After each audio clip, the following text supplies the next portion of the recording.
or Happy Mother's Day. I think we can still say that for now.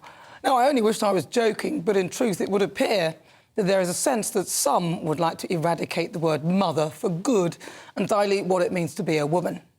Take Oxfam, who recently created a 92-page inclusivity guide. Amongst many of the guide's ridiculous suggestions was to avoid the use of the word mother or father. Their reasoning: these are their words that were reported in the Daily Mail. In patriarchal culture, social norms around gender result in designated roles for parents that reflect expectations of that gender. Some transgender and non-binary people may identify with these roles. However, many may prefer to use other names to designate parenthood. Instead, it suggests using parent or parenthood. What a load of claptrap. So let me get this straight. To appease a small minority, and that's just a few people who are having difficulty coming to terms with the gender stereotypes, we must remove perfectly decent language so that some people don't feel left out. The guidance also included avoiding the use of the word women and children. Why? Because in their words, it reaffirms the patriarchal view that women are as helpless as children, neglecting women's actual and potential roles. It also wrongly suggests that men are not in need of protection. And now we're getting to it. And that women have no agency or capacity to act. Oh, I see. So basically women are as hard as nails, not helpless. And what about the poor men? This has got to be written by a man, surely. I mean, come on, it's like when you go to a nightclub, which has clearly been designed by a man because their toilets are easy access, but the women's are up 2 flights. Although, if this lot have their way, all toilets would be unisex. What a nightmare.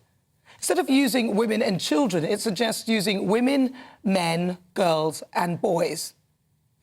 Well, as Free Speech Union's Toby Young pointed out, it's pretty hard to take this woke virtue signalling from Oxfam seriously, given that members of its staff were accused of sexually exploiting children after the Haiti earthquake, and that the charity was criticised heavily for its handling of the situation. Laughable that it actually has the nerve to attempt to take the woke moral high ground. Now, there are examples everywhere of the erosion of what it means to be a woman and a mother. And as if periods and childbirth and menopause weren't enough, we're also now having to deal with eradicating the reality that comes with being a biological woman, another term that Oxfam's guidance suggests avoiding. And Oxfam aren't alone. It feels across the board there are those who would like to deny mothers the right to be called just that. The word woman is already being done away with, and in its place, people with wombs or people who menstruate. And from the renaming of mother's milk to human milk and the rewording of breastfeeding to chest feeding, an assault is underway on the term woman, and now the same is happening to mother. Apparently, the new term is birth givers or birthing parents.